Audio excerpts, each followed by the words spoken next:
Today is Tuesday, September 14th, and you're listening to the Beer Temple Podcast. Remember this is what we wanted. Remember this is what we said.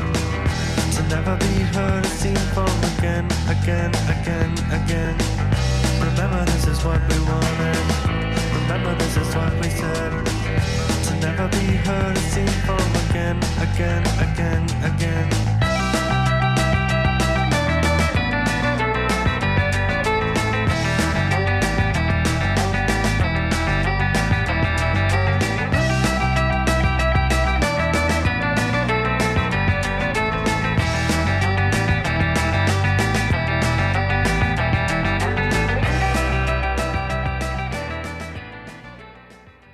Hello, and welcome to the Beer Temple Podcast. I am your host for today, Mike Shalau from Is Was Brewing. Chris is off again on a dustless continent, drinking all sorts of scotch, probably making really bad decisions, which he kind of does without the scotch some most of the time. But I love Chris. Cut that out, Serge. No, just kidding. So today we've got a very exciting episode of a beer that changed my life with one of my favorite people. We'll get right into it, right? So the show is, this version of the show is about getting to know people that are in beer and beers that got them into beer or changed their perception of beer once they were already in it. Try to get side doors into understanding people that'll be on the Insiders Roundtables, understanding the people that like make and care about the beers you're drinking. So today's guest was raised in Houston, Texas. She earned a degree in evolutionary biology from the University of Houston and did clinical research in the neonatal intensive care unit of Texas Children's Hospital before turning her mind to much more important things like making boozy barley tea. In 2013, she began an internship at Austin's vaunted Jester King Brewery, ascending to head brewer by 2016. In 2018, she earned the title of Master Cicerone, becoming one of only 19 people in the... Is that right, 19? It was 17 at the time. 17, sorry. 17 people. But there's only 19 people now. Well, you're one of the only people we've done this so far that has their own Wikipedia page, so I had to fact check Wikipedia. Yeah, that's weird. Sorry. I didn't start that. With only 17 people at the time, 19 people now, I guess, in the world to achieve the highest rank in the Cicerone program, beer's response to the sommelier. In 2019, she departed Jester King and moved to Chicago to open up Keeping Together, her solo brewing project focused on making thoughtful mixed culture beers that reconnect us with each other. She has an exceedingly rare balance of boundless creativity to conceive beers, technical ability to produce them, and charismatic linguistic facility to explain why they should be important to you. She is someone I have felt honored to make beer in the same city as for the last couple of years. And I lost my place, and makes me believe that beer can be art despite what Pat Burgers says. Everyone, Averie Swanson. Thanks for being on the show, Averie. How are you? Oh, man. Thanks, Mike. Yeah. That was a serious intro. Yeah. I don't know about my linguistic abilities right now. I like to try to gas people up to start it up. Yeah. So just because the old version of the show was, well, you're on the show the first time, introduce yourself. So I figured let's do the kind of the opposite for this. And, yeah, thanks. And this show isn't supposed to be like a history of your beer, so I wanted to get kind of that out of the way at the beginning. But it's a pretty robust history there. Yeah, I think about it and I'm like, oh yeah, I've been in the industry for like 6 years. That was like what I said for a long time. I'm like, no, it's closer to 10 now. Yeah. What happened in the last 4 years? I find myself, I stopped counting at like 28, where I'm like, that's where I'm basically done now. Yeah. Gone around the block. Mm-hmm. Yeah. Also, I feel exactly the same way about you. Oh, thank you. I think it's so interesting that you and I kind of started the things that we started at around the same time in the same place. Uh-huh. I don't know. And we did that talk at Beer Temple about Saison pre-pandemic. And right before. Yeah. Yeah. And it was very obvious that like, oh, we've got a lot of philosophical ideas in common. Yeah, but we never really like gone down that rabbit hole together before that. No, I don't even know if we had actually like met before. Not really. Like, of course I knew who you were, but and same. Yeah, but I don't think we'd ever talked about it. And I really don't think I had talked that much about the way I view beer, the way I talked about it in that one. Obviously, I've been on this show a lot, so I tend to do that. But it was really fun to kind of find someone that was a kindred spirit in approach or in and it's funny conception. to me too.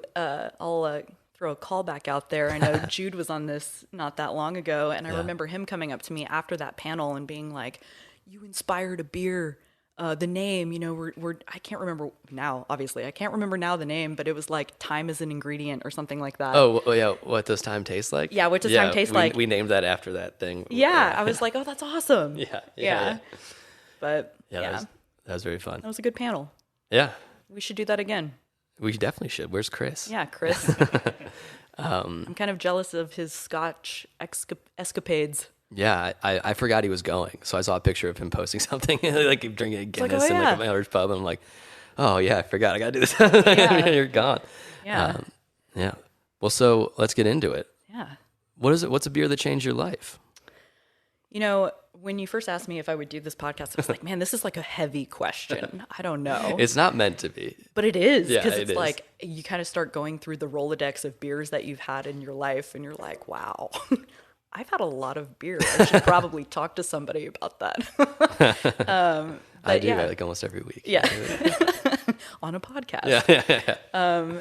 Yeah, so I don't know. In thinking about it, the beer that kept coming to mind, you mentioned that I grew up in Houston, and I lived there until I was probably 23 or 24, and before I moved to Austin. And there was a beer there that I drank a fair amount right before, and as I turned 21, St. Arnold's Alyssa, which is like a true IPA. I feel like in my memory, it is more of an English IPA than it is Yeah. an American IPA. So I've never had it, but I looked it up, and I remember the description, it was very classically like malt backbone type descriptors of it, and I was like, I haven't had it, but I'm sure I can like understand what it tastes like, right? Like I feel like it's everybody's memory of IPA. Like Right. if you've been in the industry for 10 years or more, it's like Right. what IPA used to taste like. And people talk about the hegemony of what IPA tastes like now, and really it's like it's always kind of been like that, just like different places on your palate, like Yes. so like it was a caramel malt, with American hops, or is it In my memory, it is not American hop flavored. It is definitely more of a like maybe a fuggly kind of English type hop, maybe like EKG, maybe not EKG. It's not like super floral, but it definitely has like American hops from like 10 years ago kind of flavor, right. Things that were supposed to taste like. Yeah, like I'm what, 33 now, for another few weeks, and I would have been drinking that beer about 10, 15 years ago. Yeah. So for me, it's just like that's what hops kind of tasted like then. There is an element of floral, there is some citrus, but for the it's not like, Citra or all these like crazy sexy hops that exist out there now. Sure. Mosaic, I don't even know. Mosaic, Galaxy, these newfangled hops. Yeah, like I don't know. Simcoe. Yeah. And what was it about it in that moment that was like, or was it something in that moment, or is it you look back on it now and it was kind of just over time it changed your life, or was it something that hit you when you were drinking it, and not even necessarily the first time, just at some point where you were? I think it was just this very experiential. I mean, it for me, my memory of that beer refers to like this extended period of time where I was, as a 21-year-old woman in Houston going out to bars or restaurants, and I was like, okay, well, yeah, I'll try this craft beer. I'd been waiting tables for a while as, going through college or whatever. And so wine was something that I was familiar enough with, but craft beer was not something that like was around a ton in my, environment. So I remember finding it and being like, oh, this is different. This is like bitter. This is kind of, fruity. My limited lexicon at that time. Has it expanded at all? A little bit, just a little bit. I don't use fruity all that often anymore. But at that time I was like, oh yeah, this is like, I like this. Yeah. And so anytime I saw it on a menu, I would order it. And so I don't know, it became this kind of like marker of this period of my life where I was exploring food and beverage and just like being an adult in this big city. Yeah. So I don't know, I just have this association with it that's like this kind of like exploratory, but also very familiar and like safe kind of feeling. Sure. I had it at so many different places in Houston. I remember having it on, it was the first cask beer I ever had. Cool. At this place called the Mucky Duck in Houston. Shout out Mucky Duck. Yeah, What's up? Mucky Duck. Yeah. I remember going there and seeing this band called the Asylum Street Spankers. Of course. They're so good. I don't think they're together anymore. It's been probably a while. Ass. I know, but they're like, Asylum Street Spankers, ASS. yes. Yeah. It's so good. You must look it up and listen to it. Really fantastic. Just kind of like, I don't even know. My music lexicon is really poor. So I wouldn't even be able to tell you like the genre, but super good. And I remember going to the show at the Mucky Duck, and they had Alyssa IPA on cask. And, actually, I have another story. Great. That was a really fun night, but to wrap that one up. But okay, so as a kid, I was in Girl Scouts. For one second, it was a music venue that had cask beer. I just Yes. kind of like spaced out on that. Yeah. That's wild. Yeah, in like, This is 15 years 2000, ago. Yeah, in Texas, 15 years what ago. was it, 2007 maybe, 2006? That's awesome. It was like this awesome little like divey kind of place, and it was a music venue, and they had like 3 or 4 cask pulls. Wow. And wow. I feel like you can't even go to an English bar and get 3 or yeah, 4 cask truly, pulls anymore. yeah. And yeah, I just remember going to that show, and they had Alyssa on cask, and I got wasted and was like yelling at the band, and So this changed your life because you got like thrown out of the venue and got arrested. I didn't or get something? thrown out, but I definitely, it was one of those moments where I was like, okay, I am yelling out to the band right now, and I should probably stop drinking this beautiful beer for now. But yeah, so as a kid, I was, in Girl Scouts or whatever, as you do as a kid. And in Houston, with my Girl Scout troop, we did a couple trips down to Galveston. One time we like stayed on a train. Cool. And then another time, obviously Galveston's been one of the longest standing ports in the country for, I don't know when it started, but it's been around for ages. And clearly history is not my forte either. We're ideas people. This is a very, yeah, people are going to think I'm a complete idiot after this podcast, but whatever. Hope not. I've specialized. And so we did a trip where we stayed on the Alyssa, which is a wooden ship in the port of Old Galveston. wooden ship. Yeah, super old. And I remember staying on the ship. I did this trip twice. And they some of us would stay on the deck of the boat overnight. We had to take like night shifts where we would watch for pirates or whatever, and like we'd learn how to tie knots. And it's very, Oh yeah. you're 13 and you're learning Girl Scout stuff. I'm very excited to see how this turns into beer. Well, The so ship. that beer is named after that ship. And There I you didn't go. realize that until after I like started drinking it. And I was like, oh, this is awesome, whatever. And I'm looking at the label and I'm like, there's this like big wooden ship on this thing. And I remember like going and touring the brewery.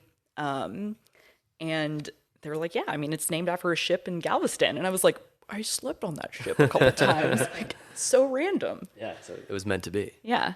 I think a lot of people are going to be surprised that a beer that changes life is an IPA. You become very known for your mixed culture beers. But in doing a little research, when you start homebrewing, I saw that you said that you mostly were brewing IPAs. Yeah, I was a hophead at heart. Yeah. How much of that's still around? Oh man, probably a fair amount of it actually. Yeah. I remember having to very actively try to train my palate to appreciate Belgian yeast. At the time, this was like pre-Jester King for me. Learning, I started drinking like Houblon Chouf and like these hoppy Belgian beers because I was like, okay, like this should help me transition into an appreciation for Belgian yeast. I hated most of those things. Yeah, well, they're I just really disliked them. So I'm going to use the word slutty Sure. for this Yeah, because yeah. like some of those beers are slutty. They're just like all of the flavor is out on the table. There's nothing left to the imagination. There is no subtlety or like complexity. It is just like Bang, bang, one dimensional, bang, bang, bang, like right there in your face.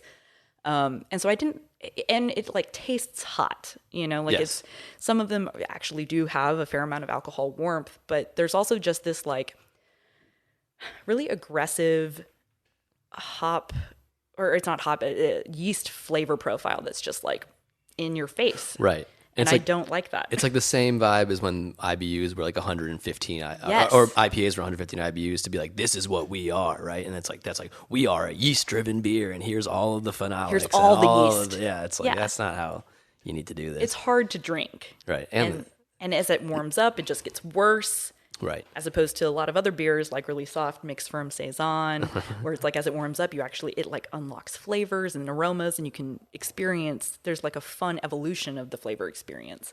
Whereas with some of those beers that are just like really in your face when they're cold. They just get like over the top. Cloying and Yes. intense. Yes. Yeah. So I also like for a long time was like I don't like Belgian beer. I Yeah. like I also never thought saison like was in Belgian beer category like Yeah. that, right? Like the triples and the quack and all that Yeah. stuff. I was like, this is I really disliked that stuff, but I for some reason never put the saisons I liked in a Belgian category. I But didn't I either. guess they're very Belgian, I suppose. They are. Yeah. They definitely are, but like they just weren't.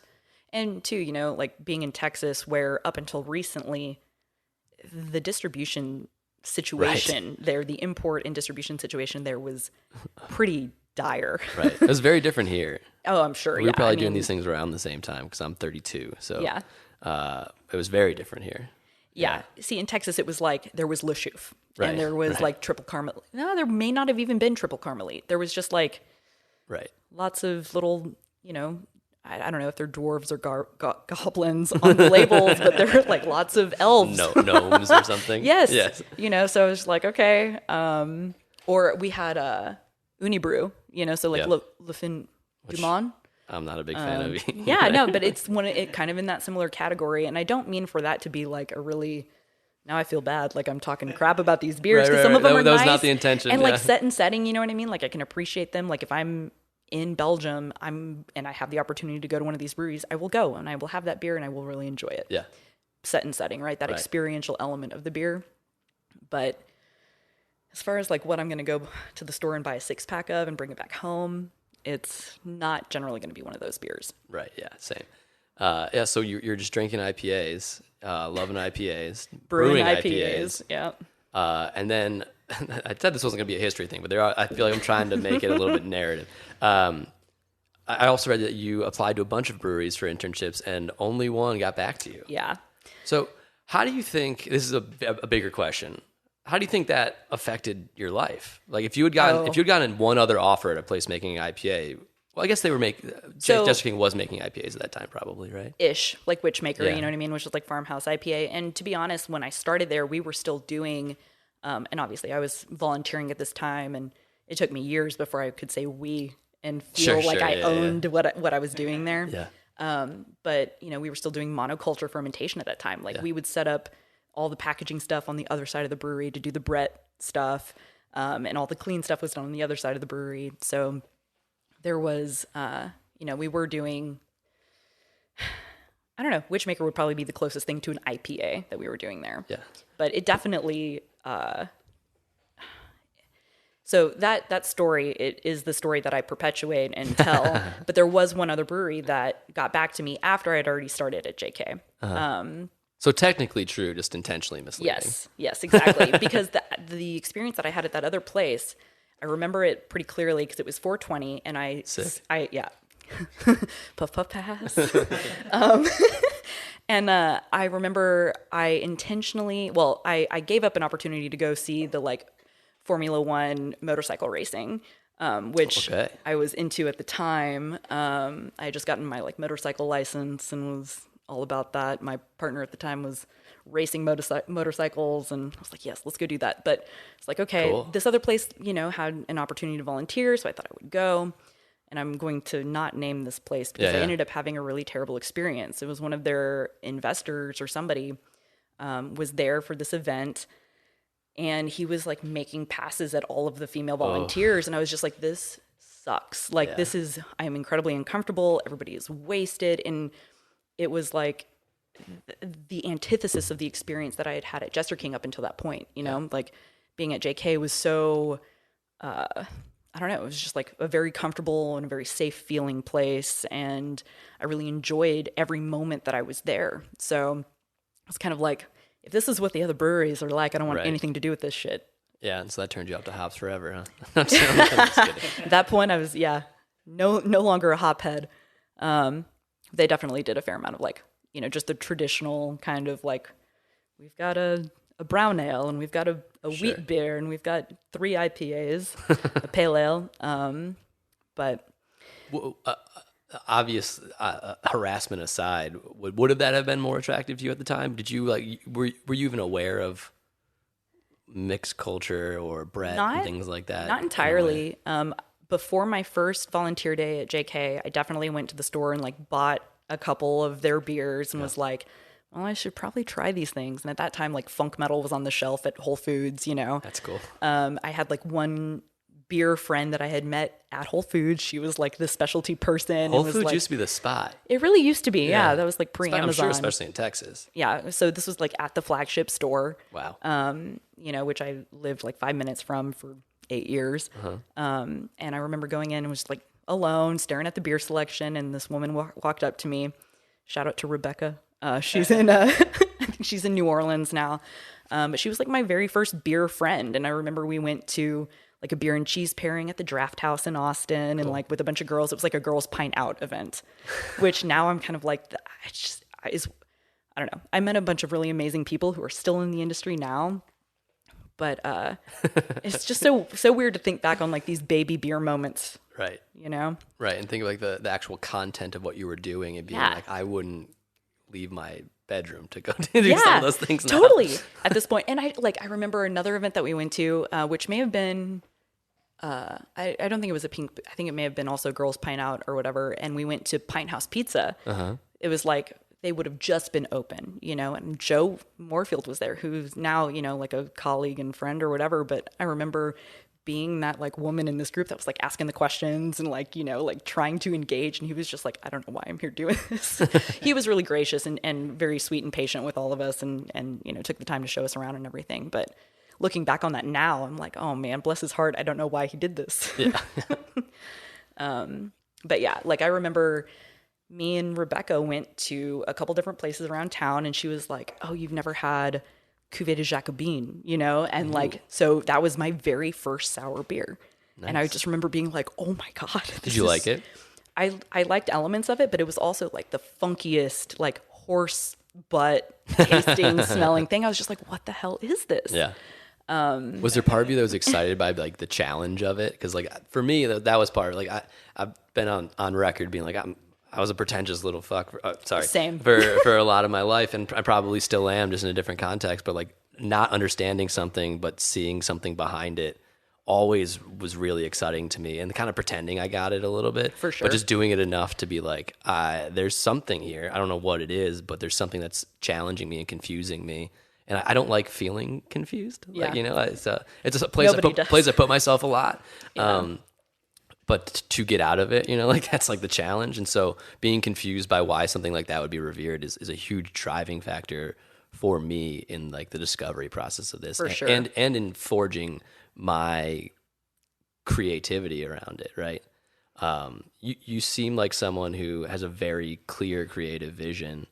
Have you always been like that? Or is that something that... I was about to say, I'm really glad that you say that because I don't feel You don't feel that way? Yeah. What does it feel like when you're actually conceiving these things? I don't know. It feels very much like it does not feel clear or solid or focused.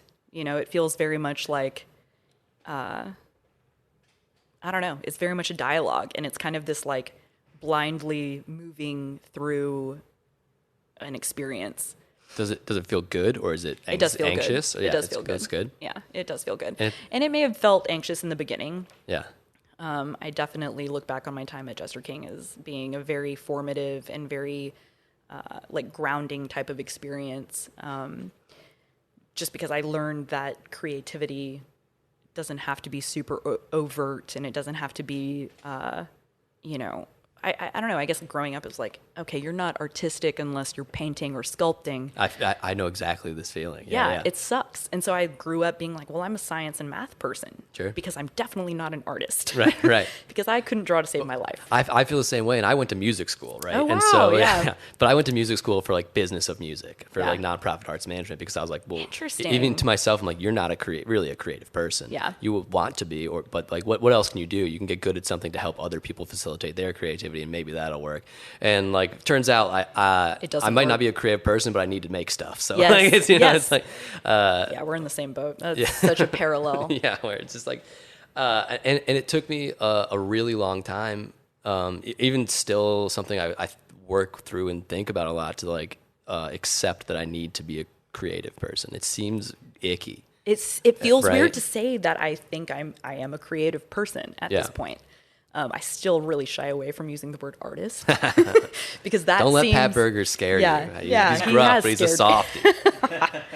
I don't know. I just like I feel like to use the word creative is much more broad term. Yeah. It is not easily defined, and that is more comfortable to me because I don't know. I think that perhaps prior to finding beer, I just did not know what my medium was. Sure. So Totally. I know that feeling too. I'm still not even Yeah. sure if beer is it. It's what, Yes, what I'm doing. sometimes what I I'm doing right definitely- now, right? And it's what I'm kind of deep into, so it's gonna be it. But for now, yes. yeah, you always wonder, like, what if I had actually accepted this earlier in my life Yeah. and found something else that I could be poor doing, you know? Yeah, exactly. Be as poor doing. Yeah. So there is that element of being an artist, I guess, that I am embracing. So and so how much of that process, that working through that dialogue you were talking about, how much of it is just like purely intuitive ways you want to make things taste, and how much is the technical aspect of how do I facilitate this?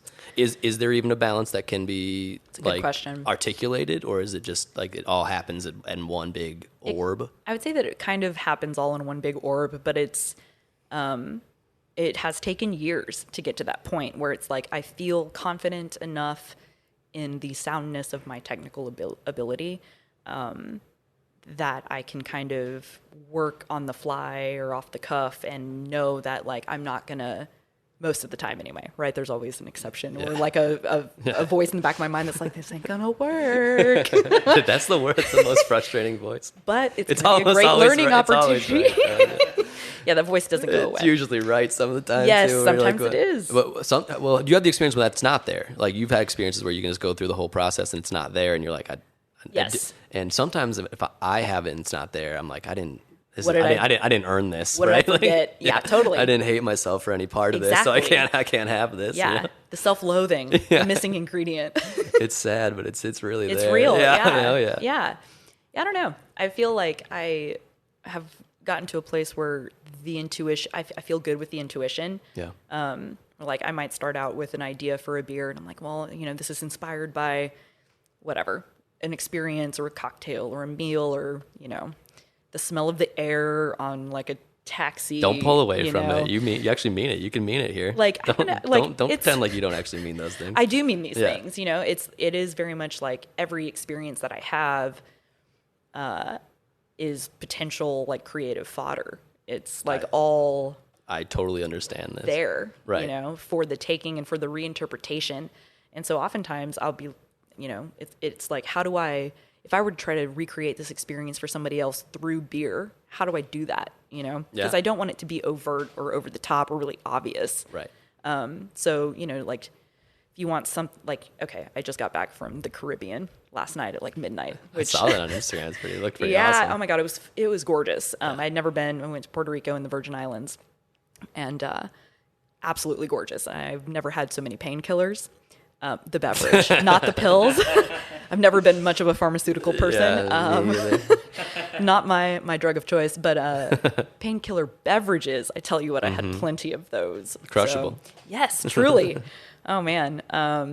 But I like literally took like this open air taxi to the airport on our way home, and it was like you can smell the sea, you can smell the water, you can smell the plants and the seaweed, and you can like feel the sand still in your shoes, and like your skin is sticky, and you have like the aftertaste of the painkiller in your mouth. Like all of this creates this holistic experience that you're having. And so how do you, because I don't want to make a beer that's like, oh, this is inspired by the ocean breeze, Right, and right. it's blue and you can get it at Sonic. Like I want it to be these Baja like Blast. Exactly. Like I don't want it to like bludgeon you over the head with its leave that for obviousness. Yeppa. Yeah, it'll, other people are going to do that, and I'm sure some of those will be great. But I like the idea of really like taking those really subtle, like you would have missed them if you weren't paying attention, details of your experience and trying to incorporate those. So most of your process starts with trying to recreate some sort of sensory experience you've had. Yeah.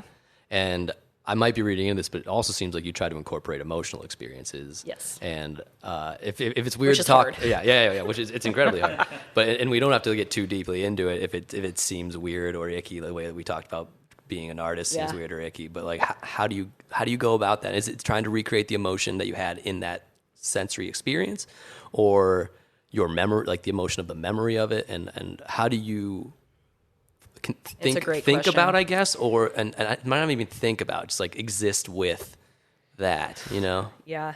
Oh God, that's a hard question. Yeah, a really great it's- question. Yeah, thanks. I ask a lot of questions that might not be answerable because I'm gonna try. And if we're getting really heady about it, they exist pre-language to Totally, me for a lot of totally. this stuff. But if you can Yeah, attempt let's to, see. you have a very I'll try. a great ability with a facsimile with language. It gets better with more beverage. I forget too, what I wrote, but sometimes. I do mean you have a very charming and charismatic facility for language. So Oh, let's thanks, see if we can Mike. tease that out of you. It happens sometimes. It's I prefer It the just ineffable. Yeah, it just happens, right? You just Yeah. flows right out of you. You don't work I'm on it at conduit. all. Yeah, pure conduit. I wish, man. Yeah, I wish to. Yeah. I don't know. I think that I do think, and if Lee was here, Lee McComb, shout out to best. Lee, the best. I miss him dearly already. When's he coming back? I miss him. I mean, too. he's back right now. Oh, he is? He's back right now, but he'll be heading out to Wine Harvest, I think, in a couple weeks. So, Love that guy. yeah, same. I He's hope, I hope to get him on here one day. oh man, you absolutely must. Yeah. Yes, I would love to be a fly on the wall Yeah. here for that. But I remember he would say, like, I know you do your like woo woo. You go and you hug the tank and like you play the music and like whatever. Are you doing that type of stuff, or is he just Sometimes. Yeah. I mean, that's a bit of an exaggeration. I mean, Yeah. I do hug the tank. So there's that. But I wouldn't call it woo woo. What is the hugging the tank? Because that's know. a physical, like, It is a actual physical act, right? You're thing. doing something and you're I don't know. The yeast are living, and Uh-huh. as far as I'm concerned, they're just as sentient as I am, if not more so. yeah. So for me, it is very much a like very intentional, active, like energy transfer, or like I don't know, like you're amongst friends, you know. I'm like pull back from it. I don't know. I just like I don't know. These are organisms that are doing this really incredible thing, and I want them to know that I appreciate that. I agree with that, and I understand what you're saying in a way that I don't think you encounter a lot, to be honest. Yeah. Like, so no, yeah. People are like, okay, she's tapping the tank, and it's something that like I remember I would see Garrett do at Chester King. Like he'd play good music or special music for the yeast, and he would pat the tank on the manway, and he'd He seems like a cool guy. he's I've never super met him, yeah, but he he's seems incredible. pretty I fun.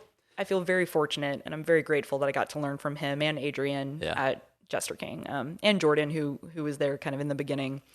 But yeah, I think that there's absolutely this is a symbiotic relationship with myself and the culture, and why you hug the people you love, and course. you hug your dogs, and My version of that is more just kind of staring at it. Yeah. Like, I'll just sit and stare at the tank, and I don't know why. I'll just look at it and think about it, and and this seems weird, but like feel about it, right? Yeah. And like be in the space with the beer while Yeah. it's doing it, which no one really knows I do because I spend most of my time alone in the brewery. Yep, but it same. happens, and it looks like I'm doing nothing, and I guess I kind of am, but there's something real happening there, and dude, 100%. Even when I'm like driving to or from the brewery, I think about the yeast, and I'm like, I'll like send them a message. yeah.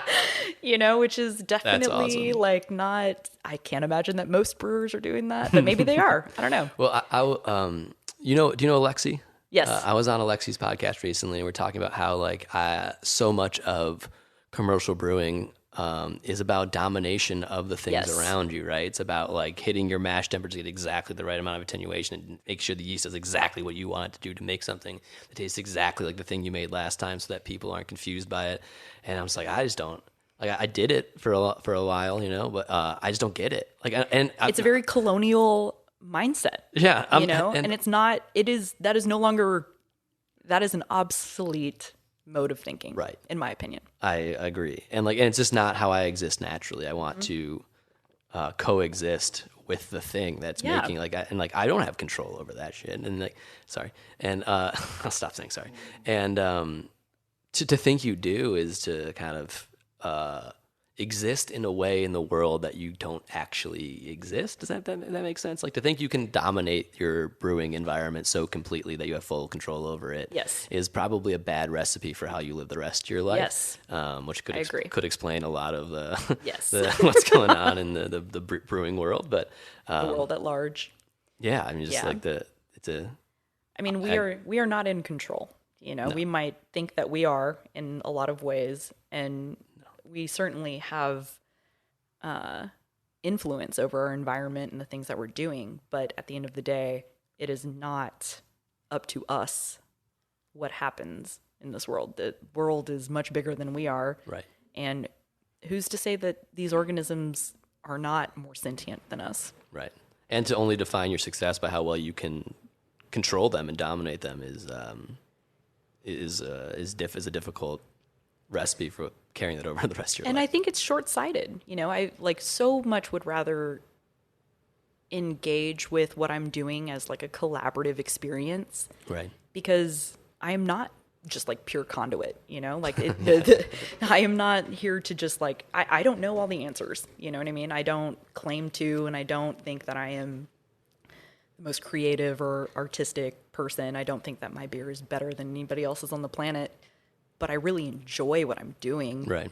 I enjoy working with the yeast. I enjoy learning from them, or it, or she. Is it a she? That's what Yvonne says, yes. Yeah, yeah. Yeast is a she. Yeast is a she. Do you Yeah. feel that way? Sometimes. Yeah. I think that it's both and neither. You know, I think that it's whatever it needs to be at the time, in the moment. Right. It evolves like we evolve. Yeah, Yeah. I think that, I don't know, for me, like the intentionality is really important. And so to kind of like come back to what you were mentioning earlier about like emotion, I do think that I try to infuse some of that in the beer. And it kind of depends on the beer because sometimes I have a name that I know I want for a certain concept. Yeah. And so I'll make the beer after I've already developed the name and like kind of the idea behind the name. And then invariably the beer will not taste the way that I thought it was going to taste. The yeast has other ideas, and so it goes a different direction. And then it becomes this like really interesting kind of dance or, I don't know, I've used this analogy before, but it's kind of like creating a painting with another person where you're never in the same room at the same time with the painting, right? You come in and you do a brush stroke and then you leave and then that other person comes in and they do a brush stroke and you're like creating this very collaborative thing. And neither of you, both of you probably have an idea of what you want it to be in the end, Yeah. but it's not going to be what either of you thought it would be to start because it's two different visions converging. Right. You create this one new being that's the two of you together. Yeah. Right? So I don't know. I feel very much that way with the yeast where it's like, okay, I did what I could. Hot side, I brewed it, you know, and I put the yeast in and it's doing its thing and I pat the tank and I, you know, I leave and come back the next day or the day after and I taste it and I'm like, oh, okay, interesting. And then we kind of just like go from there. I might give So- it more time or I might add something, I might not. So obviously you're mashing in with an intention of what you want that thing to be. Mm-hmm. And then how often do you fulfill that vision? And how often do you fulfill that vision like so completely where it's you added all the things you thought you were going to add, it tastes the way you wanted it to taste? How often does it turn in and like these don't have to be percentages, it's just like vague talk Never. about the idea It never of turns out and that then way. how often is it like you taste something and you have to make like a hard turn? And how often is it you taste something and you try to like shoehorn your idea onto it and then it turns into something else? Like what's the most typical situation for that? I would say that most of the time it is a variation of what I wanted it to be in the beginning. Yeah. It is very rarely like a hard, like, okay, we're going to do something totally different. Right. Actually, I do have a good example. Let's see. I guess it would have been right after the first of the year, 2021, I released The Grace of Maybe, which is a beer made with peaches and lemongrass and vanilla. Yeah. Pastry says that. Yes, the pastry saison. And originally, I really wanted to do blueberry and lemongrass. But the lemongrass was super subtle when I brewed it because I did hot side, like Whirlpool edition, and I didn't use enough lemongrass. Was the long and short of that. And so the lemongrass was not very apparent. I was kind of like, okay, well, if it's not apparent, and obviously if I use an ingredient, I'm going to put it on the label because I don't want anybody to get sick or anything like that. So I was like, okay, well, I don't want to use blueberry because, I have a very specific idea for that beer. That beer is inspired by a very specific sense memory that I have. And if it's not going to be what I want it to be, we're not going to do that right now. So I tabled that idea and I was like, okay, what else am I going to do? This beer tastes great. Peaches are happening. I was brewing it. I guess it would have been like around this time last year. Yeah. I was like, okay, we're going to do this thing. Peaches instead. And I ended up adding more lemongrass and vanilla at packaging. Like I do pretty regularly as like a finishing priming syrup. And that beer turned out great. I'm very happy with how that beer turned out, but it was very much a like, oh man, I really wanted to do this other thing and that's just not going to happen. And what's the timeline, that decision making? Like how quickly were you like, well, this isn't going to be blueberries. This is going to have to be, we're going to have to do something else with this. It took a little while because, I still wanted that. Yeah. I had a name picked out for it. And, you didn't tell the yeast to kick off some more lemongrass esters? No, I was kind of like, okay, I see your play, like... and it was peach season. The peaches were great. I had like white and yellow peaches from Mick Klug and was very happy with those. And it's like, it'll be fine. It'll be fine. Peaches. Yeah. And, and at the time, I don't think I was even able to get blueberries. So it was kind of like, okay, well, I might have to like order them from Texas or somewhere in Michigan, and like, it's like the stars are not aligning for this particular idea at this time. Right. So, and it was fine. But... How does that feel? Do you like that process, or is it like annoying? Is it stressful? It's all of that. Are you angry? Are you? I'm not angry. Yeah. But there's definitely moments of like some disappointment, and then some kind of like scramble. You know what I mean? To like refigure it out. And I even remember Lee at one point telling me like, is this what you like really want? To do? Because like there are times when you seem like really, and I was, to be totally honest, he's gonna listen to this. He's gonna be like, "I'm sorry." I was like, but I was like, there was an element to me that was kind of like hurt almost. Yeah. Just because I was like, he meant to hurt you. He's a mean man. Yeah, awful person. Most vindictive son of a bitch I ever met. He didn't. He very much was like, yeah, I love Lee, and like, but it was that he's like my big brother. At this point, like he's put up with me and. Interesting characterization. Yeah, but truly, like he's my beer brother, and I just remember him asking me, like, because you get to this point where, like, if you're not really crazy about what's going on, like you'll kind of just like table it, and in most breweries, you can't afford to do that, right? You can't really afford to just be like, well, okay, I'll just come back to you in like a week or two when inspiration strikes again. Yeah. Or when I'm not feeling as lazy or whatever.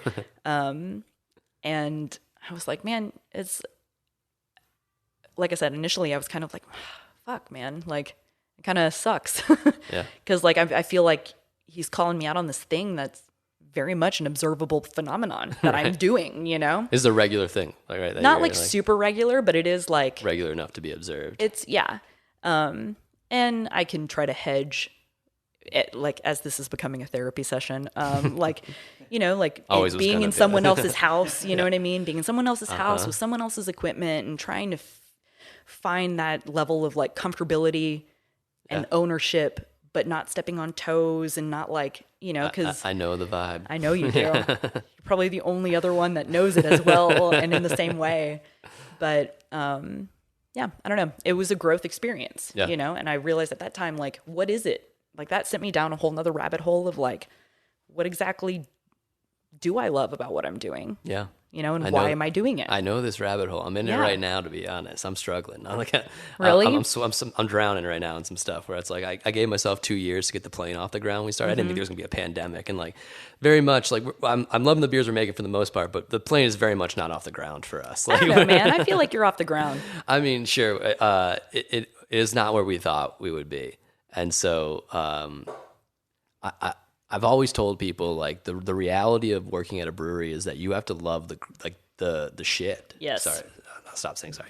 But you have to love like the pump broke and then this thing like didn't come in. There's like that's the job. Yep. The job isn't like being around while the perfect beer No. just happens. Like It is literally just problem solving. and it Perpetually. and in a vacuum, all that stuff is horrible. Yes. Like it is not fun.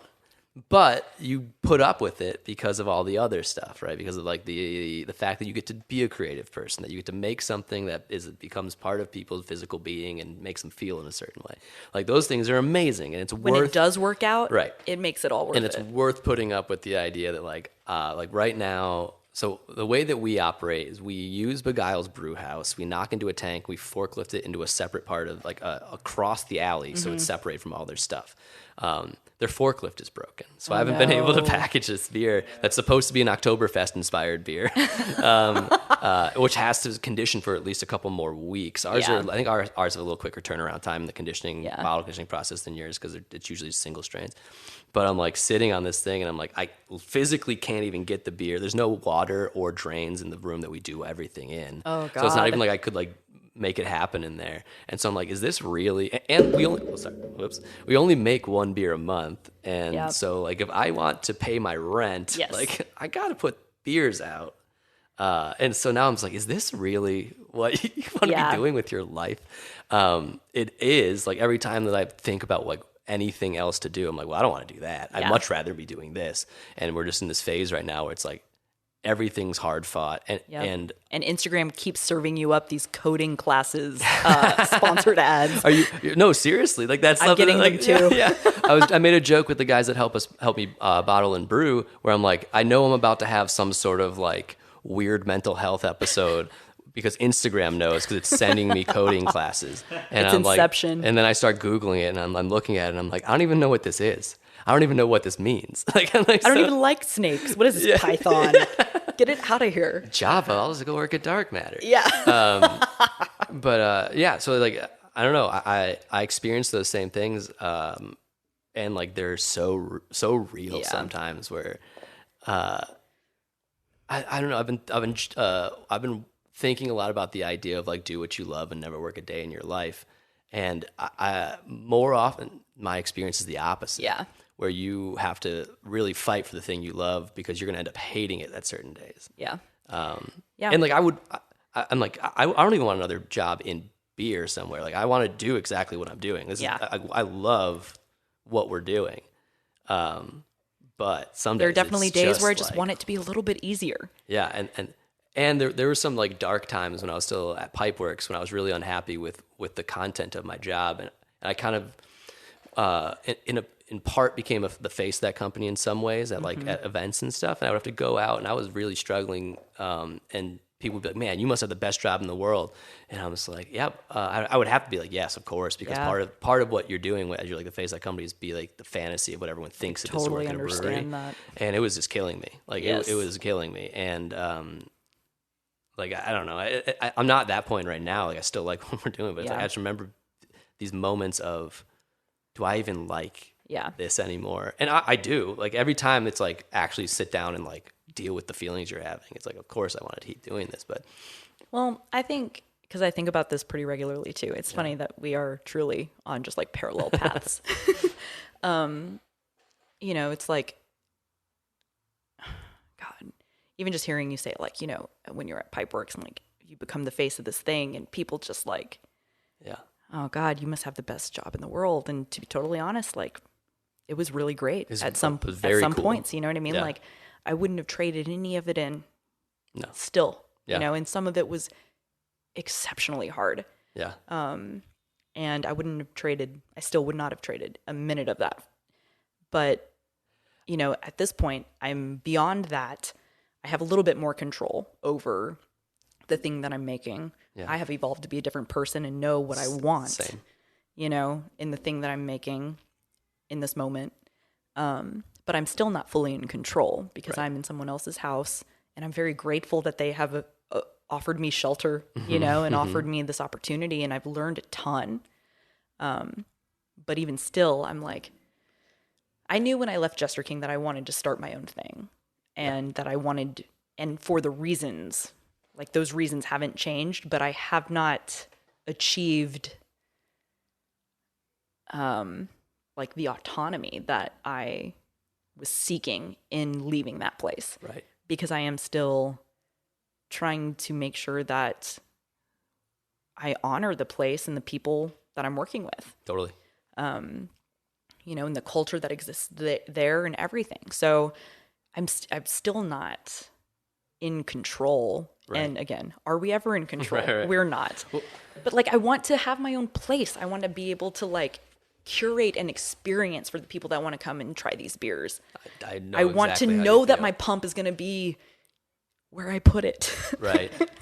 You know what I mean? Yeah, like yeah. all these teeny tiny things where Well, it's and like, then not worry about where you put it back, right? Yeah. Because like you have to like, I now have to like, and I'm not good at this part of it, but like remembering like, okay, all this stuff was in this exact place when I showed up, so I should put it back at least close to where they put it. Yeah. And like, it sounds silly, but that is not a natural mode of being for me. It's like taking a snapshot of my surroundings. I'm very blind to a lot of that stuff a lot Yeah. of the time. So like it's stressful to be like and to want to honor these people who like are letting me come in and make these weird beers that could ruin their entire Yes. brewery if I'm lazy. It's a lot of stress and a lot of pressure to honor the people that like are letting me do this. yeah. It's like humbling. on so many levels too, because like at Half Acre, like it's a massive organization at this point. You know what I mean? They're making a ton of beer and it's all really great beer. And it's because they have so many people there that really care about what they're doing. And I am like a blip on the radar of these people's everyday lives. Sure. You know, and that's how it should be, to be totally honest. You know what I mean? I am a drop in the bucket in their like revenue stream. So why bother putting a ton of resources? Like I guess at the end of the day, I'm not looking for to be made like really comfortable. If anything, I want to make sure that like I'm not creating more work Totally. for other people. I know. You know? I know, and that's a interesting place to be, right? Where you know exactly what you need to get your stuff done, but then you have to negotiate all of this. Like, I don't want to impose on these people. And Totally. Like, You know, and it's not even like the owners. It's like the people that are there, like operationally making that the glue that keeps that place together. Yeah. Like, I don't want to cause any more stress or like, you know, whatever. I'm like, just, you know, I have run a brewery before, not a brewery of that size or magnitude or anything, but like, I understand, like, you know, if you know, you work on O beer or whatever, and it's like, I understand the function of this software for your company 100%. Yeah. Like, it is for accounting. It is for warehouse and inventory primarily. Right. Like, those are the primary functions of this particular type of software. I have built that for a brewery before. Yep. Like, Yeah. I understand all of that. So just like give me like 15 minutes worth of training. Tell me what you hate like what are the pet peeves that you have about how everyone at this brewery uses this program? Tell me what those are and I promise you I'll never do them. Yeah. Like totally competent to do that. So, yeah, so I was like I guess like the director of operations for Pipeworks. I didn't really have a job title. My card said Oaken Nap Coordinator. So that felt weird. But That's awesome. they were trying to transition to O beer, and I just was not about it. And that's when you quit. It's part of it's not the majority of it, but there is part of me that was also like, and then you don't have to deal with that. It was a very, very small part of it. But having talked to Lee and talked to other people who have, and Pipeworks was not a particularly compliant place for like even the simple things we had to do as we were talking about before the show. So I was like, oh, they're gonna make me do this, and oh no, like I already don't really like what my job's turned into, but that was a very small, funny part of it where I'm like, man, then you don't have to do that. Yep. I still don't think they onboarded it, but I mean, sorry, it's a pain. It's a pain. And at JK, we ended up going with Vicinity Brew, which having now interfaced with O Beer and Vicinity Brew, I really prefer Vicinity. It is the user interface is far more intuitive and like, I guess I'm now endorsing an ERP. No free ads. Yeah, exactly. So y'all can send me a check in the mail. That's right. But I don't know. I really, it's not as bad. I really thought it was a pretty functional. Right. And it was not easy for us as like this really kind of like anomalous model in the Yeah. beer industry. You know, like they had no Right. idea what to do with barrels. Yeah. There was one moment when we were onboarding, we were doing like the video conferences for onboarding O beer, and they're like, "Well, here, send us your recipes." I was like, "We've got literally 248 Yes. recipes," and they're like, "Okay, we'll send them all." I had to put them all in this spreadsheet, Yes. and then I was like, "Well, how do we add recipes?" It's like, it's not really built for that. And I was like, first of all, have you seen? Pipeworks is an extreme example, but have you seen anyone in the beer industry? Seriously. recently? What is this software for then? Yeah. Yeah, but as organically as we arrived at this, I don't think anyone really wants to hear us talk about brewery probably management not. software. They want us to hear talk about what colors taste like, probably. Do you want? This beer tastes like O beer. Yeah, it's bad. It tastes like It tastes like frustration. metal and anger. You want to take a quick break? We'll come back. We'll read a letter from a sounds listener great. about a beer that changed their life. Talk about some other stuff. Yeah. Great. Sounds awesome. Welcome back to the Beer Temple podcast. This beer that changed my life episode with our guest Averie Swanson. Averie, how you doing? Hey, I'm still here. Still here? Good. Yeah, you didn't leave during the break. No, I'm still here. I'm enjoying my 2 beers that I have next to me. That's how we get the second half is usually the real barn burner where things Mm-hmm. really open up. So Oof. I'm sorry for the audience Yeah. in advance. well, so last time we did one of these episodes, I shamelessly solicited people to send us beers that have changed their life. Send us electronic letters, as Chris likes to call them, their emails. So Elliot emailed us, and let's see if I can actually read this articulately. He says, "Hey, Chris and Mike and Averie." I added that part. Hey. Great to be able to listen to the show again. I really enjoy this segment and the possibilities of getting to know and understand guests and their palates. Personally, here in Wisconsin, it's hard to pick a beer that's specifically impactful, but New Glarus Kids Kolsch is a recent beer that was completed a shift in how I view beers. That's completed a shift in how I view beers. I guess I can't read very well. As a new father, there were a few moments. Congratulations. Yeah, congratulations, Elliot. This is from a couple months ago, so the kid's probably like 20 by now. It's not a math pod. Not yet. Yeah. There are a few moments each day where you get to sit and take things in, and the perfect beer absolutely enhances those moments for me. As I sit on my deck and drink a Kid Kolsch with my wife, it's difficult not to be grateful. I understand that this is a very basic take, but still, basics in quotes.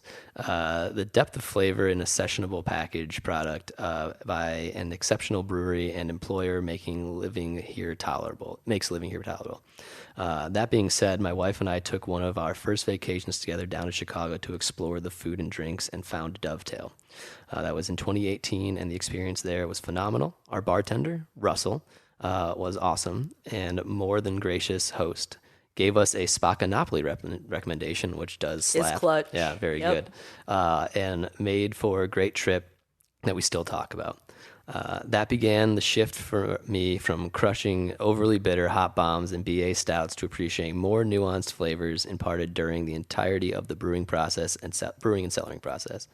So thanks to both of those breweries and those individuals in creating the product and the atmosphere along with them. Thank you, Elliot. I love that. So That's so sweet. It's like the perfect email for this thing we're doing, and for me, I love that stuff. Like perfectly encapsulates everything we're trying to talk about. Well, and it's like the opposite trajectory that so many people go through when they get into craft beer. Yeah, Where it's like, they're drinking like the Kolsches and the the blonde ales or the cream ales or whatever, like Right. those intro craft beers. And then they get into the pastry stouts and the sour slushies and whatever. right. But it sounds like Elliot went the opposite direction. Yeah. He had a I'm kid. so happy to now hear he's that. drinking Kid Kolsch. And Yeah. so my girlfriend was in Wisconsin recently for a bachelorette party, and I had her pick up some Kid Kolsch so we can experience the same beer that Elliot was drinking. So we're drinking some Kid Kolsch right now. Cheers. Cheers, Surge. Yes. Cheers. You have some Surge. I did have a 6-pack, and I drank 4 of them, and then I was like, oh, I forgot one for Surge. Yeah, we, my partner and I regularly drive out. Well, I don't say it's not regularly enough for the in-laws, Sure. but we drive out to Minnesota pretty regularly. And so every time we drive through Wisconsin, it's like, okay, we got to pick up some, Some 2 women. yep, Yeah. exactly. my And favorite. yeah, some spotted cow and Little Moon Man, maybe. occasionally it's the pale ale, right? Mm-hmm. Yes. Yeah. Yeah. It's great. Yeah. So, was your girlfriend at Wisconsin Dells for this bachelorette party, or like in Madison? They're at Lake Geneva. Ooh, Yeah. Yeah. It's her like best friend's getting married in like the second weekend of October. that's awesome. Yeah.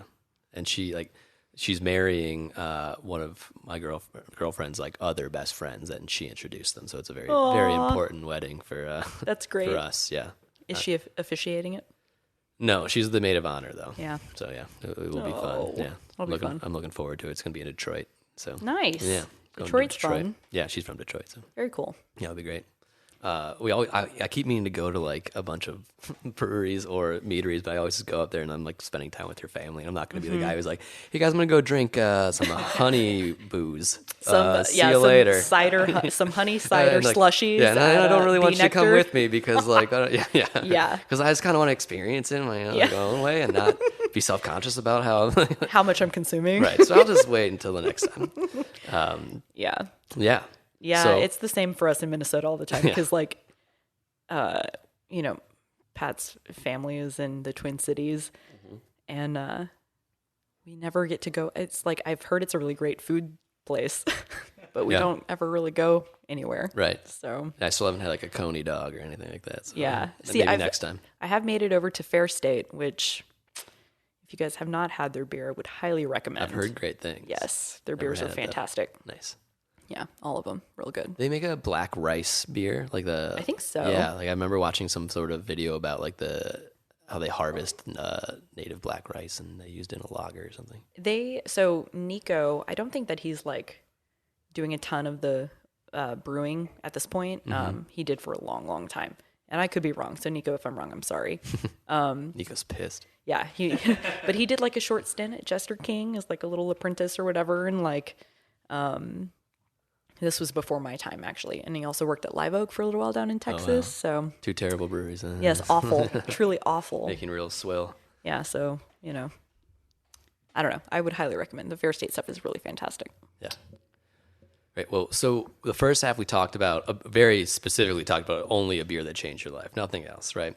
Can I ask you about someone a person that I think may have changed your life? Oh my God, this is scary. Will you Yes. Will you talk with me about Ron Extract? Oh yes. Yeah. Ron is, anytime somebody asks me like, well, can you, talk to me about your mentors? Yeah. And I'm like, Dementors? But truly, Ron, Who's asking you telling you talk to me about your mentors? I don't know, people reach out Are you talking to my dad? Maybe, Yeah. actually. You guys would get along. Doug's great. I bet. Yeah. Yeah, I bet. If he's half as cool as you are. He's way cooler than me. Yeah, man, Ron, I consider him to be my mentor. He's the first person that pops into my mind when people ask me that question. Yeah. I have probably learned more from him than I have learned from everyone else in the industry collectively combined. I don't know. He's brilliant first and foremost. And like in a very obvious way, but he's Yes. not trying to tell you. No, He's brilliant, yeah, and right? like he's 100%. Like I think that if you don't know him, he might come across as perhaps slightly condescending or like Sure. like maybe not pretentious, but he just knows so much Right. and is incredibly articulate. And he and his partner Amber, both of them, are brilliant and super kind and interested and excited and eager to share their stories and to teach people. I'm very grateful to have had the opportunity to learn from both of them. But Ron, for sure, I would not be the brewer that I am or the person that I am without having met him. Yeah, I mean, I asked because like I've probably only spent 12 hours total ever with him. He probably doesn't even remember who I am I'm sure he or know. remembers you. Yeah, maybe. Yeah, this was a long time ago. You should send him some beer. I will. Well, yeah, this was a long time ago. I was at the first Shelton Brothers Festival when I met him. I worked at a place called West Lakeview Liquors, which I Yep. think he had worked did at or work had there, some yeah. involvement with. And so we were hanging out at a bar, and then we walked back to our hotel together. And just in that walk, like I was like, oh, okay. And like I don't actively think about it that often, but I know that just the conversation I had with him about like what was going on with Jester King, I think at the time, and his just ideas about beer and why it's important are like have so obviously infiltrated my life and the choices I made. Yes. That I can't imagine what getting to spend a lot of time with him and Years. years, and like actually produce something that ostensibly was his influence, right? Yes. Like I 100%. I remember finding I go on like YouTube deep dive rabbit holes. To the point now where it's blocked on my normal browser. Like I can't, like, it's just like, it sucks time away. I remember finding a video of Jester King home brewing Amazing. from like 2008. Yeah. And they're talking about how they're making Imperial Red Ale that's like low ABV for them. Ha ha ha. It's only 9%. And I like my jaw dropped and I was like, what is, and like, but my understanding is that he really was very influential in that. And when you and I get very philosophical about these things, like tasting Ron Extract, you can taste Ron Extract's ideas, right? Yes. In a very real way, and his For influence, and is like sneakily one of the most influential people in American craft beer that like, I'm sure more people know about him than like, he's not like like a secret, but just the small amount of time I spent with him was so inspiring. Yes. And just dude, he is the low key. weirdest type of sweetheart. Yeah, 100%. Like he is low key one of the most, I don't know, valuable people to this industry. Totally. And yeah, I don't know. I feel like I'm at a loss for words. Sure. Because truly, like so you asked me earlier, like, you know, before you started at Jester King, like how was that transition from like being a hophead and like brewing IPAs and like going into like working somewhere where like one of the premier mixed firm breweries in the world. And then starting one of your own. Yeah, premier would be a strong word at this point, but yeah, you maybe don't one get day. to decide though. Maybe one day. Hopefully, we'll see. Got your own Wikipedia page. Yeah, It's pretty- that was not my fault. I didn't ask for that. Sure. Yeah, but I don't know. Like, I just remember, you know, Ron worked at Shelton Brothers for like 8 years or something like that. You know, developing relationships with suppliers, with brewers over in Europe. And by the time I made it to Jester King, he 100% was like he is the reason why Jester King is what it is. He's the reason Spawn exists, right? I don't know for well, certain. I named Spawn. Yeah. I named Spawn, so we can. Never you know, mind. We'll I'm sorry. put that out there right now.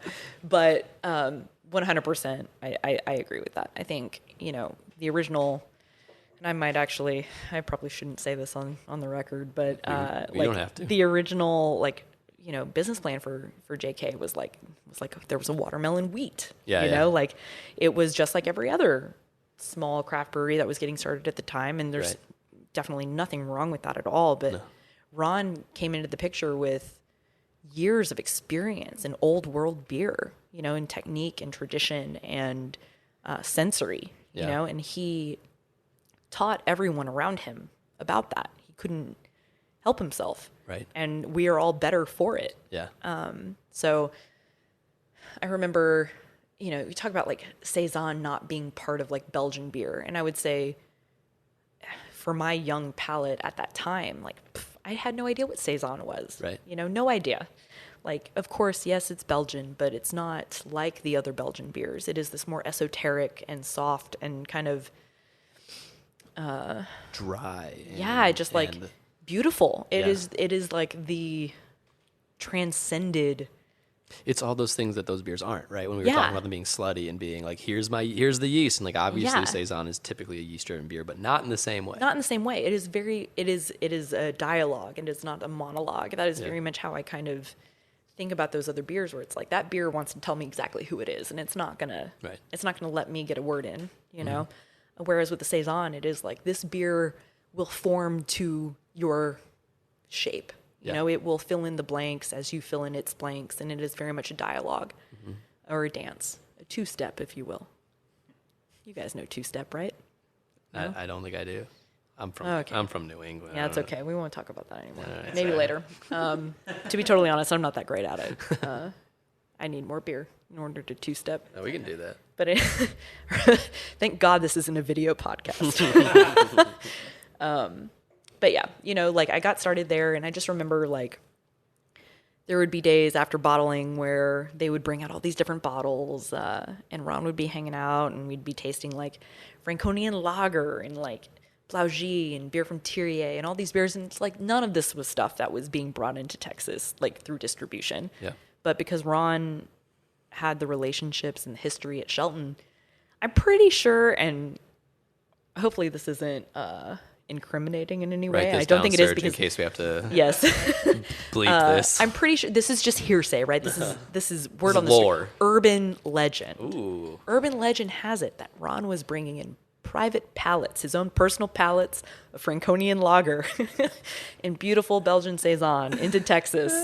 And he may truly, pretty like, cool. it would have just been like private stash, you know what I Yeah, mean? yeah. Like buying it as a private person. Yeah. But he was really generous and sweet and shared it with all of us. And it was one of the more formative overall experiences of my life and career, certainly. I don't know. It was just like beer that I had never had access to, never even knew existed. Yeah. But it was beer that he had spent the last like decade of his life experiencing and sharing and just like exploring. Right. And like those beers speak for themselves, right? They're Yes. amazing things to drink and to experience, but I can't imagine how wonderful it would be to have someone that can actually contextualize it. Yeah, and give us the stories and like, Right. And, you know. and then be able to execute beers inspired by those 100%. things and way ahead of its time. 100%. Right? Like yeah. way before this was a thing.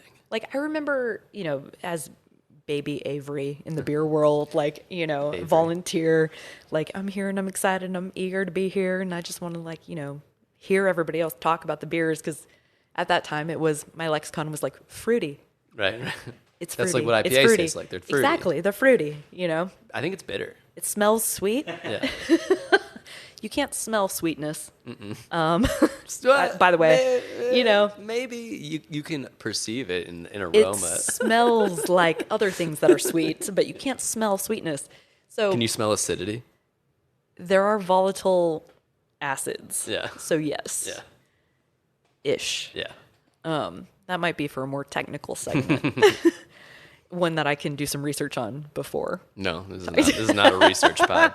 This is a feelings pod. It's a feelings pod. yeah. Feelings and colors. That's what we do here. But like I remember for the first like year and a half, like I couldn't talk when we would do like tastings and we would taste like barrels or taste beers from the tank or taste other bottles, you know. It's like I'm not going to say a damn word Right. because I don't I have nothing to contribute in comparison to these other people around me.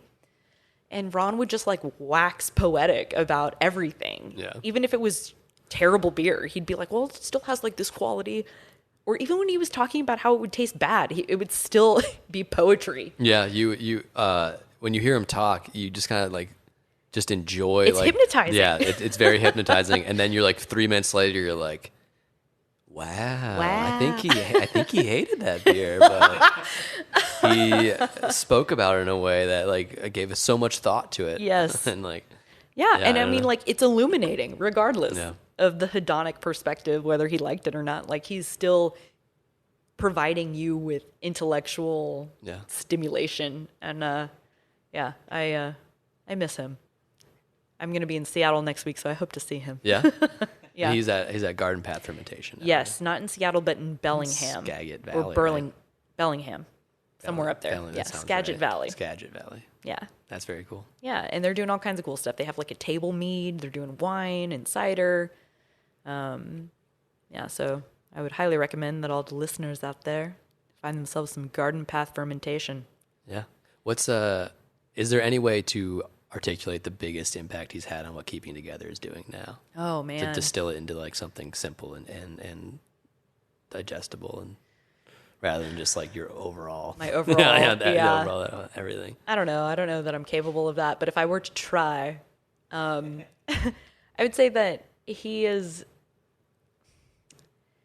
inspired me to be, I want to use the word parsimonious, but I don't know that that's exactly the word that I don't know. use. I gotta be honest. I only know it in context. What does that mean? And I'm going to say I like words a that the lot, way but that I I don't- want to define that word, and it might not be correct, and he will, after he listens to this, he will text me and let me know what the actual definition of parsimony is. Yeah. But my understanding is more or less Like the most simple answer is usually the right answer. So for me, it's like not what he taught me more or less is to not like overthink it and to not be overwrought in the things that you're doing and just like to try to achieve balance and drinkability. That's wonderful. And, I think that the word authentic is used more often than it probably needs to be, but It's the new literally. Yeah, totally. It does not mean authentic totally, anymore. literally, yeah. But I would say that he has inspired me to make honest beer. That's beautiful. It's beer that is like, it's what I want it to be. It's what I hope people enjoy. I try to use ingredients that have integrity, and I mean it's a new world interpretation of an old world experience. It's beautiful. I don't know. That's Ron. Do you feel you're doing it? I'm trying. Yeah. It's a process. It's a I practice. think you're doing it. It's a practice. I appreciate I'm it. not Ron, so I can't say if you're achieving that, but Well, I think I don't know. I feel You're like Mike, you're and doing it. I think that your opinion matters to me a lot. Oh, so, thank you. Yeah. Your opinion matters to me too. I think you're doing it. I can Thanks. taste those things. I can taste that intentionality in your beers. I'm trying. And I think you, knowing you, I can definitely taste them. But I think that I'd be able to taste those without even knowing you, which is a real feat. Yeah. So I think you're doing a great job. Yeah, it's kind of a weird thing to try to like, how do you infuse yourself into the thing that you make in a way that's Right. like Well, not, I don't know, over the top or overt or right. Because it's easy to make something unique. Yeah. It's very easy to make something unique. It doesn't always. It's it's not always very good. hard to make something that's unique and good and subtle and obvious all at the same time, right? Like it's really hard to do all of those things. Yeah. And I think you're doing a great job of that. Thanks. I can't. think you are too. No, if you saw I'm ready how the to- sausage got made, it would be I don't know. brutal. But I don't know. I mean, that is the thing, right? Like, if there was a camera in the brewery watching me all the time, just like shaking my head at what's happening, just like, why did I do it like that? It's like, oh, he's gonna roll around in that office chair for another 5 minutes while he like scrolls on his phone because he's panicking. Yeah, doom scroll. Yeah, yeah. If I scroll long enough, the beer will be better. The beer will be fine, right? Time heals all wounds. Yeah, and it's, I'm sure it's one of those things that for me, I only see the wrong choices I've made. You know, I only do the things that I did that where I'm like, well, that didn't make it taste better. Yep. or that didn't carbonate that correctly. But Yeah, but you never know. yeah, sure. Sometimes you know. Sometimes you know. Yeah, sometimes you do know. Yeah, but you have to have the intention behind it and the honesty, and even in the things that people you don't think will realize. Yeah. Because that's where That is the integrity. well, yeah, and like I think there's a real problem in craft beer right now that is coming from language and people not having the same consumers not having the same language as Totally. producers, but experiencing the same things, like all these pre-language experiences you have that like brewers think that people that don't like their beer are dumb because they didn't describe it in a way that they understand. But you have to like read through the actual review if there's a review on it or whatever it is. So like this person did like this but didn't understand what this was, or they aren't using the words that I've been trained to use, and I don't know. It just it's very obvious to me that exists. Yeah, I agree with that completely. And very frustrating. I mean, honestly, part of the reason I do what I do now is because I really hate breweries that say, well, we got to make this because the kids like it. That is a terrible term, right? To me, Or phrase. that's malice. That's mean. Yeah. Right? Because you're not putting yourself into that thing. And then why should that person pay you for the thing you're making just as out of spite, as fan service, out of spite for them? And it's like it's so silly, but it really upsets me. Well, talk about like infusing emotion. Yeah. You know, like that Right. emotion is infused into that product. Yeah, and whether you can't measure it, you know. Right. And that I can taste it. those things for sure. And, Yeah, and I like can taste the resentment. and that's like I don't drink a lot of like hazy IPAs, but I love Jude's beers, and Yeah. because like even before I knew Jude, you would drink those things, you'd be like, well, it's not for me, but these people really care about this, Yeah. and they're really thinking about it. Whereas you have other beers from people and you're like, they made this because it was Wednesday, right? Yep. And like they need to have another thing to put on draft. And, Yeah. Or they made this because that famous brewer over there made it. Right, And right. if I make it too, then maybe I'll be Right. famous. My brewery will be famous. And it's not how it works. no, it makes me upset and sad for the people who probably left another industry, another Yeah. job to do something that they thought was cool, and now are just banging out beers that they don't really care about, and they might not even realize it or know it, but like, you Yeah. can taste it in a lot of beers, and I don't know, that's me attacking all sides of the beer industry at the end of this podcast, but it's really exciting that was to come full circle. It's really exciting to taste beers from someone who obviously cares about those things. And that being you, just to really, really bang it home. But yeah, I appreciate think you're that. doing that. Yeah. Yeah, I appreciate it. I mean, I am, at the end of the day, like the beers are not like the sexiest beers on the market by any means. Which I don't understand. I mean, I don't really. They are. Like, they're the coolest things that. I'm enjoying making them and I enjoy drinking them. And I do think that like they are, for the most part, high quality and like balanced beverages. But, in the States, like people want those extreme flavor experiences. Like everybody is seeking that extreme experience. And that's just like, you can only do that for so long before you become completely desensitized to everything that is just normal. Right. And I don't want to live that life. Like Right. I would so much rather have the full spectrum capacity to experience everything, Right. whether it be subtle and soft and nuanced or quiet. Like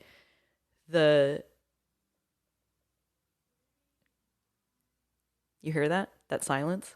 Yeah. Yeah, I let that silence happen for a second. Y'all both just looked at me like, are you going to say something? No, I was But to truly, hear like, you. if you can just be quiet for a second Yeah. and just be with yourself and be with your sensory experience, like you will live so much more of a rich experience. Right.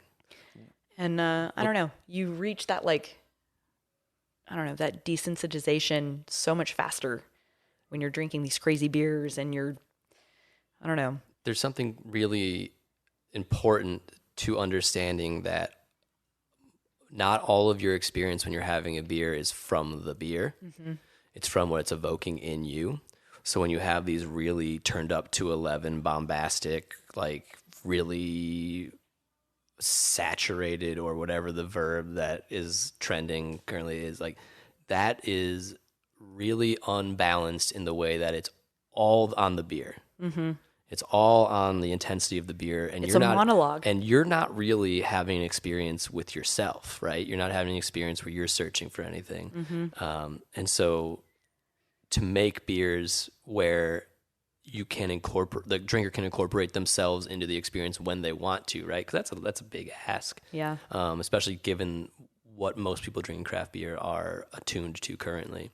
But it is something special. And it is really, and it's one of those, like, you don't understand it till you have an experience where it happens. Yeah. Yeah, excuse me, I've talked about this maybe once or twice in like public forum, but my dad, he passed away in 2012, and he and I had a very close relationship, and he was in Vietnam. He was born and raised here in Chicago in Oak Lawn. Yeah. He was a hypnotist as a young person. He was many things, right? He like played he was a car dealer in Vegas. He was a car salesman. He was, a commodities broker. He was all kinds of things. Cool. His name was Hal. And I bring this up because as a hypnotist, I inherited like all of his books, right? And he and I always kind of connected on this kind of stuff, like neurolinguistic programming and just kind of he identified as a Buddhist. Just like philosophically, I always looked up to him and I felt like I learned a lot from him. And there's an element of like,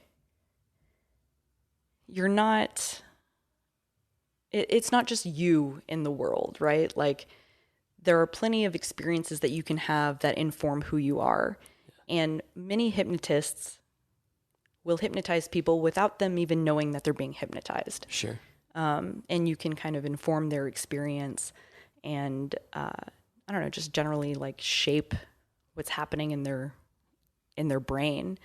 And I feel for me, like with beers, like this is kind of, I'm not saying that my beers will hypnotize people, but I know what you're talking about. there is this element of like, I want to softly shape the way that people think. Right.